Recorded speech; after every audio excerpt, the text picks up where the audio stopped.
Hey everybody, welcome back to Alienated Press.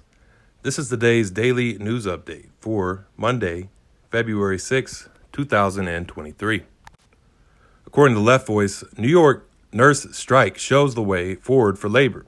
Over 7,000 nurses struck at New York hospitals for 3 days, winning important partial gains, despite attempts to avert the strike by hospital bosses, Democratic Party politicians, and elements within the leadership of the New York State Nurses Association.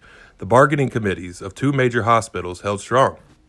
After months of stalled negotiations, over 7,000 nurses in New York began a 3-day strike on January 9th in a powerful show of force that nearly shuttered 2 major hospitals, the Mount Sinai and Montefiore nurses, represented by the NYSNA, struck for safer staffing and improved working conditions, and their action enjoyed overwhelming support from patients, fellow hospital workers, and the broader working class.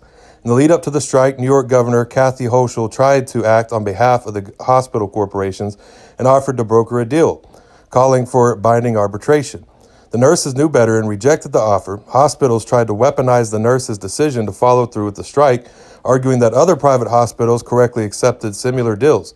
Despite the hospital bosses' hypocritical claim that Mount Sinai and Montefiore nurses were choosing to abandon patients. Nurses did not fall for the corporate gaslighting. By early morning the next day, the strike was on. At Mount Sinai Hospital on the Upper East Side, dense picket lines on both sides of Madison Avenue drew continual honks of support from bus and truck drivers, cabbies, UPS workers, and others. At Montefiore 210th Street location in the Bronx, upwards of 1,000 nurses picketed together in 4-hour shifts, concentrated in 2 large clusters, but sometimes walking the circumference of the hospital. Present too were doctors, healthcare workers represented by SEIU 1199, and other hospital workers, as well as SUNY nursing students, hotel workers, and many others supported. At one point, the electrified crowds took over the streets and began a march. By day 3, a 30-person strong contingent of Verizon workers, represented by multiple CWA locals, showed up to support the strikers. On The Guardian, it says, the Cop City protester Manuel Turan was shot at least 13 times by police, according to an autopsy. The private autopsy results were released by Turan's family. It says Turan was shot by officers from multiple agencies on January 18th. It says dozens of officers from the Atlanta Police Department, the DeKalb County Police, the Georgia State Patrol, the Georgia Bureau of Investigations, and the FBI swept through the camp.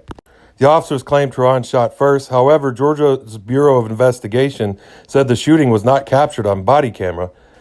The protester's mother says, quote, "He was a pacifist. They say he shot a police officer. I do not believe it." If you thought this was helpful, please follow Alienated Press online. You could find our link tree on our Facebook page or under this YouTube video, and please share. Thank you so much.